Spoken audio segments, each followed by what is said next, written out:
Welcome back to the daily Rambam class. We are now in the laws of Nezirus Chapter 6, but it is Thursday, so let's start with a brief recap of where we are up to in the Rambam. We are in the sixth book of the Rambam, Sefer Hafla'ah, the book of promises. Or promises is just one of the things that are discussed, I guess. It has 4 subjects. At the Siyam on Motzei Shabbos, I mentioned that the whole Rambam has a total of 83. So that's the amount that we're adding to it. This particular volume, the 6th volume of Haflah, covers only 4 topics. The book of Zmanim, times, for example, covers a lot of topics because it goes through all the Yom Tovim. The book of promises discusses oaths, vows, shvuos, nedarim, and now Nezirus, the Nazarites, and then the 4th section will be arachim v'charabim, which are temple gifts. And now, so within the laws of Nezirus, there's 10 chapters. We're about halfway through. The first 2 chapters speak about the different mitzvahs that are associated with a Nazir and how a person becomes a Nazir, and different ways a person may go about that. The next 2 chapters speak about how long a person remains a Nazir for, and multiple sessions and the ability of one's wife to annul or one's husband to annul. Chapter 5 speaks about things that a Nazir is not allowed to do. And chapter 6 and 7, we speak about invalidated sessions. If a person that was a Nazir did something to invalidate his Nezirus. And the next 2 chapters will be what happens once a person concludes being a Nazir. And chapter 10 is a very complicated chapter. It's where a person is not sure. He has a lot of doubts. Did he become Tameh as a Nazir or not? Does he have tzaras or not? And since he has multiple doubts on top of each other, he needs to keep count of multiple counts in multiple ways. So we'll see if you can keep track of that when it comes. But for today, we're on to chapter 6, the invalidated Nazir. We'll start speaking about it today. And please God, we'll continue discussing that tomorrow. This is a time where I'll say that our learning of the Rambam, firstly, of course, we want to be well-versed in all the topics of the Torah. But beyond that, this is an opportunity to connect to the wisdom of Hashem. Even if we're not able to find immediate applications for ourselves in our own lives, maybe I'll just start with a nice word, a nice thought that I once heard. And that is, the Gemara asks, why does the Torah speak about the Nazir right after it speaks about the Saita? A few months ago, we learned about the woman that is warned not to be in seclusion with another man, and she violates that warning, and now she is suspected of some form of adultery, and she drinks the Saita waters. The Torah first speaks about the Saita, and then it continues to speak about the Nazir. So the Gemara asks, why the juxtapositioning? Why does the Torah speak about the Nazir right after it speaks about the Saita? And the Gemara answers like this: to teach you, anybody who sees a Saita, a woman who has been immoral in her destruction, should take an oath to become a Nazir, not to drink wine. That's what the Gemara says. The simple meaning of the Gemara, this is not today's Rambam. I just wanted to shed some practical day-to-day light on the topic that we're learning to lighten up the topic, excuse the pun, and then we'll get back into the details. So the simple meaning of the Gemara is that after a person sees how low a person can fall, and often drunkenness leads to promiscuity. So when a person sees how low another person has fallen, it's a lesson for him to be careful not to become drunk. She should take a vow not to have wine. But there's a deeper explanation, and it goes like this: Kol haroya saita b'chukula. If what you see is you see the Saita woman in her destruction, meaning if your perspective of people is their promiscuity, is their weaknesses, is their shortfalls, then it's time for you to take vows upon yourself. It's time for you to improve your conduct. If what you're seeing in the other person is their destruction, it's an indication that work needs to be done in yourself. Maybe it's time for some vows or some resolutions, some achlatot of how you can refine your character so that you won't see that way in another person. So that's just a little bit of a vart. As I said, it's excusing the pun to lighten up the subject. Now let's look at today's laws of the Nazir that comes invalidated. So the first halacha is what happens if a Nazir does partake of wine? Does this invalidate his Nezirus? We'll see the answer is no. When a Nazirite drinks wine or eats a grape product, even if he does so for many days, he does not invalidate even one of the days of his Nazirite vow. Similar principles apply if he shaved a minority of his head, whether intentionally or unintentionally. So what that means is if a person took a vow to be a Nazir for 30 days, and one of the things that the Torah prohibits from a Nazir is for him to consume wine or grapes. But for all 30 of the days that he was a Nazir, he violated his vow, which is a sin. So although he has violated his vow, he hasn't invalidated his vow. And so therefore, although he was drinking wine and he was eating grapes, it doesn't invalidate his days as a Nazir, and when his 30 days are up, he will still have completed his Nazir session. Soon we'll see that other prohibitions, on the other hand, do invalidate the whole Nezirus. This is one example. If, however, the majority of his head was shaved, because one of the prohibitions of a Nazir is he's not allowed to shave his head. But if he did, whether with a razor or through any other means, which is as effective as a razor, as far as a hair being so short that it can't be folded back over so that the tip of the hair reaches its base. So if his hair was cut that short, whether intentionally or unintentionally, even if thieves shaved his head against his will, meaning if it happens, regardless of how it happened, then what gets invalidated? 30 days. Why 30 days? Because once 30 days pass, his hair will have already grown back. In other words, for a Nazir to count towards his days of being a Nazir, his hair needs to be in a state that it hasn't been cut. And so if his head is shaved completely or majority, then he will need to pause his count for 30 days and then resume his count. So how does that work? If a person made a vow to be a Nazir for 100 days, and after 20 days, the majority of his hair was shaved, he needs to wait 30 days until the hair of his head grows. Throughout these 30 days, he must observe all the particular Nazirite law, but the days are not counted as part of the Nazirite vow. So that means practically, he thought he would only be in it for 100 days, but he's actually going to be in it for a total of 130 days, because 20 days in, he needs to wait 30 days before he resumes the count. Okay, so that was all as far as eating grapes. We said that does not invalidate the Nezirus, although it's forbidden, it doesn't invalidate. We spoke about shaving one's head, which we said only removes 30 days from the count.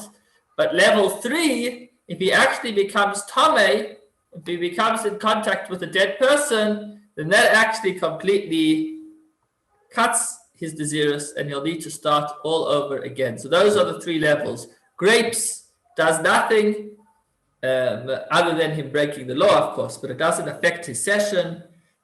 Shaving invalidates 30 days, and coming in contact with a dead body cancels the whole thing. He'll need to start over. So let's see that inside, and we're going to discuss this for the next 4 halachas. So these 4 halachas is first he became a Nazir, and then he became Tameh. So he took a vow not to become Tameh. Tameh means to come in contact with the dead. He took a vow not to come in contact with the dead, and he did. So let's discuss that. Whether it was intentional or unintentional, even if it was caused by a non-Jew, and the non-Jew did it to him to spite him, All of the days he observed are invalidated. He must perform the shaving required for impurity. We'll see if a person becomes impure, they need to shave. This is talking about the Nazir specifically. He would need to bring the offerings associated with impurity of somebody who became impure and begin to count the days of his Nazirite vow anew. This is implied by the verse. The first days will fall, meaning they're lost. Even if he becomes impure on the day that he completes his Nazirite vow. So he may have taken a vow to be a Nazir for 1,000 days. That's something like just over 3 years. And on the 1,000th day, some guy made him touch a dead body. The whole 1,000-day session is cancelled, and he'll have to start all over.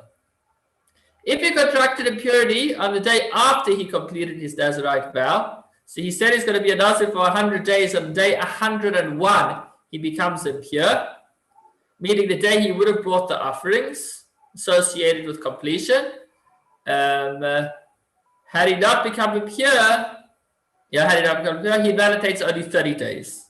So if he counts 100 on day 101 before bringing the offering, he becomes impure, then he just needs to wait another 30 days. What should he do? He must bring the sacrifices associated with arising from impurity when he becomes pure and perform the shaving required for impurity. He then observes the Nazirite laws for an additional 30 days, and then he performs the shaving associated with the Nazir completing his session and brings the offerings and he goes to purity, goes to mikveh, the whole process of once a person completes being a Nazir. If he contracts ritual impurity after the blood of any of the sacrifices was sprinkled upon him, so he's already begun the sacrificial process, so then he's good. Instead, he should bring, none of the days are invalidated. He just needs to bring the remainder of the sacrifices associated with completing impurity, and he regains his ritual impurity. If he contracted ritual impurity on the following day, so day 102, if he took a 100-day vow, the day which is fit for him to begin letting his hair grow, had he shaven his hair off after the completion of his vow, he does not invalidate anything, even though he did not shave yet, for he has completed his Nazirite vow and everything associated with it. So although he has a requirement to shave, the completion of his vow is not dependent upon that. If he becomes impure on the day he took the Nazirite vow, so this is now not day 100, but day 1, or on the second day on day 2, these days are not invalidated. Instead, he completes the days of his vow, including them after he brings his offering. This is derived from the pasuk, the days will fall in the plural. There must be at least 2 days, 2 full days to fall. Therefore, if it was still within the first 2 days, then they are not invalidated. Okay, the next 4 halachas is the reverse. He was impure, he had touched a dead body, or been in the same room, or been in the cemetery. We'll discuss the different scenarios. And then while he's in a state of impurity, he makes a vow to be a Nazir. Please bear with me 1 second.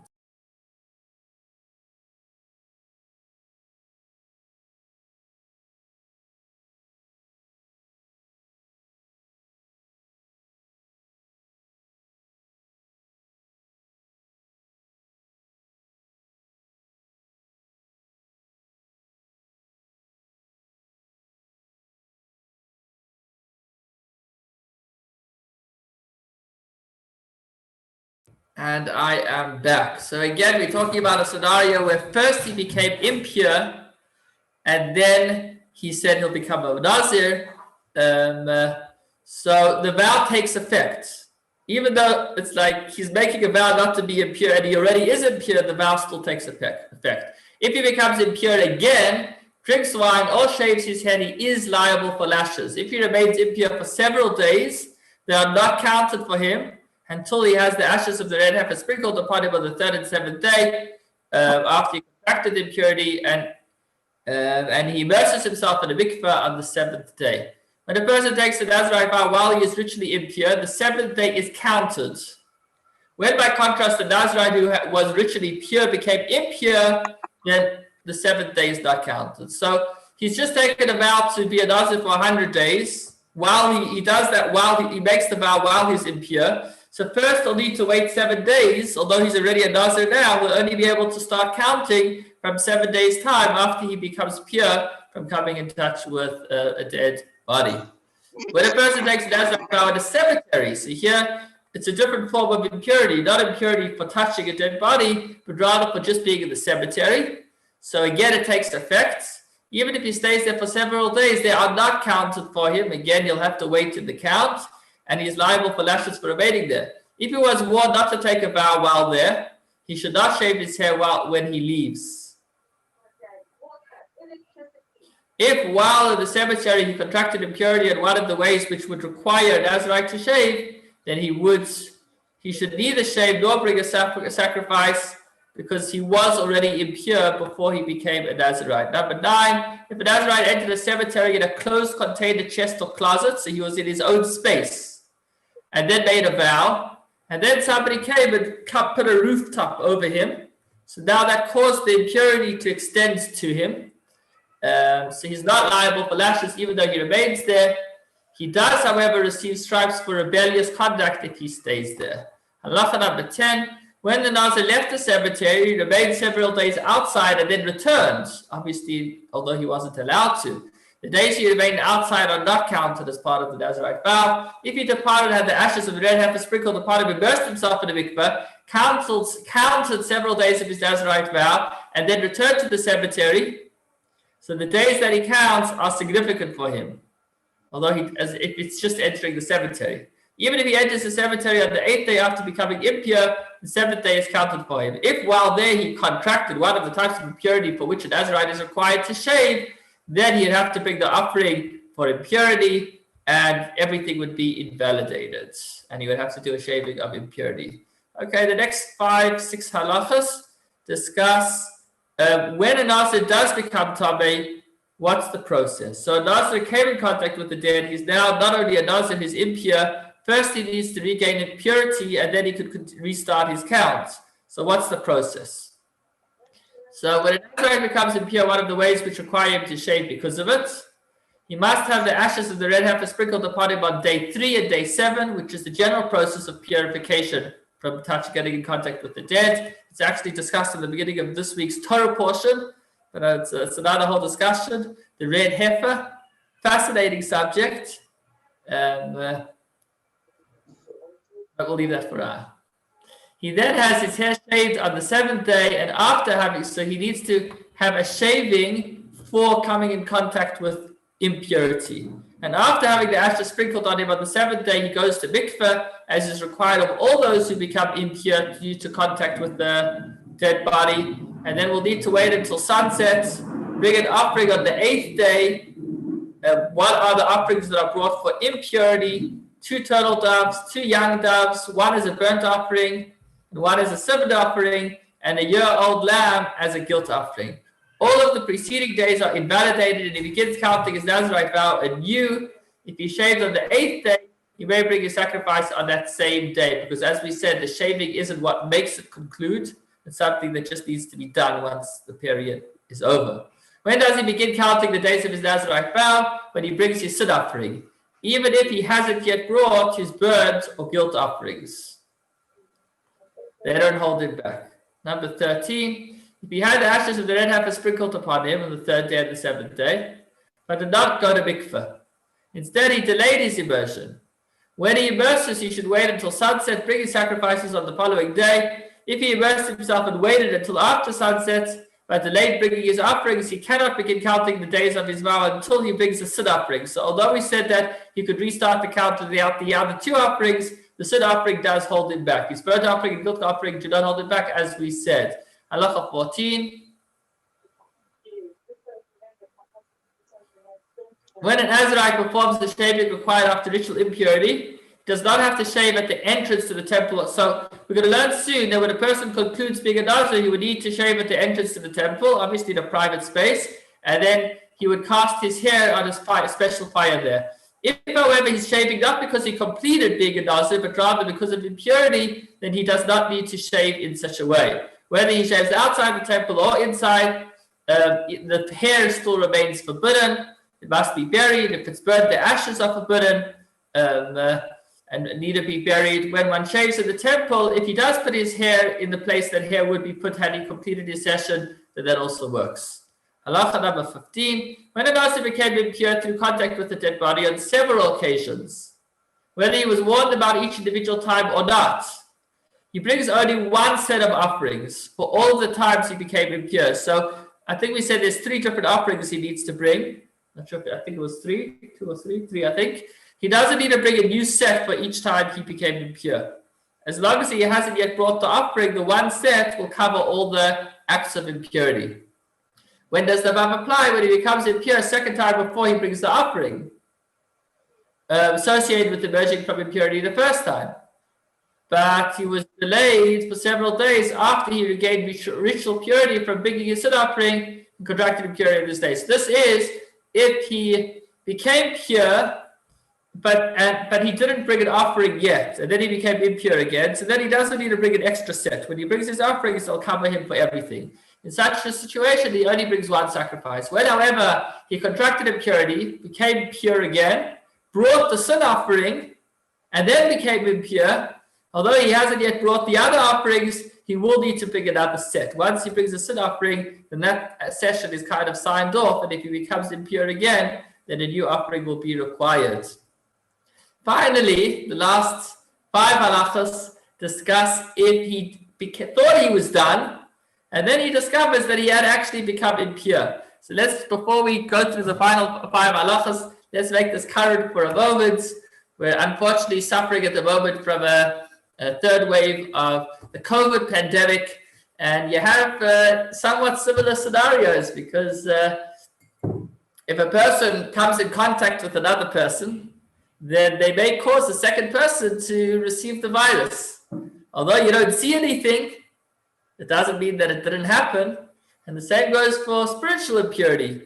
If a person touches a dead body, he does now, a certain spirit, a certain energy enters, spiritual energy enters onto him, for which he needs to quarantine. I guess the Nazir has some form of quarantine. He needs to wait 7 days, and he needs to go to mikveh. Okay? Luckily, they don't require every person that has COVID to go to mikveh, because that would be quite complicated. But just drawing the parallels over here, you have contact between people that causes one person to be affected by the other in a way that they don't see, but the effect still happens. Now, here's a 3rd scenario. What happens if you find out that 3 days ago, the guy that you ate dinner with has COVID? Do you need to now, or let's make it even more complicated. If you were in contact with somebody, what's today? Today's Thursday. You were in contact with somebody last Sunday, not this past Sunday, the one before, and you counted your days of quarantine. How many days are they? 7, 10? I'm lucky I haven't had to do it yet. How many days is it? 11 or 12. 11 or 12 days. Okay, so last Sunday, you were in contact with somebody that had COVID, and you went into your quarantine. You spent your 12 days in isolation, and you're finally ready to come out, I don't know, yesterday. And then you discover that 2 days ago, on Tuesday, somebody you were in contact with has COVID. Does that cause you to reset your quarantine? Do you need to start again? So if you're wondering why these concepts exist, I don't know, but maybe it's to help us understand the laws of Nazir. Now let's apply it to the laws of Nazir. The 5 final halachas of this chapter, the Rambam describes what happens if a person was a Nazir, became pure, completed the session. Sorry, not became pure. He was always pure. He was a Nazir. He completed his session. He brought the offerings at the end of his session. And now he discovers that while he was a Nazir, he actually was in contact with somebody that had the spiritual virus, with somebody that was impure. So does that mean that his whole Nazir was invalid? Does it need to start again or not? So the answer will be it depends. If the impurity that he came into contact with was an impurity that was known to somebody on planet Earth, then it invalidates it. He has to start again. Okay, so if he took a vow for 100 days and suddenly 3 months later, he's now a year down the line and he discovers that 6 months ago, he came into contact with somebody that had spiritual virus, somebody that was impure, he would have to do another 100 days of being a Nazir. But, says the Gemara, says the Halacha, if the impurity that he was in contact with was an impurity that was not known to anybody and could not be known to anybody, then, says Hashem, that form of impurity will not invalidate him retroactively. And so we'll say, since he did not know about it until later, until his Nezirus was completed, that's fine. So I don't know what the parallel would be in a COVID scenario, maybe not, but that's the next 5 halachas in summary. If a person finished being a Nazir and discovered that he had become impure, if it was an impurity that was known to some, he'd have to reset. If it wasn't known to anybody and couldn't be known to anybody, he doesn't have to reset. David, you want to ask a question? Yes, please. Sure. Rabbi, when you were talking, I think it was from number 11 to about number 13, about the red heifer and the ashes. A red heifer isn't always available. It's not great a question. common thing. So what does the Nazir do? That's a great question. It's not just on today's Rambam, but it is on today's Parsha as well, or this week's Parsha.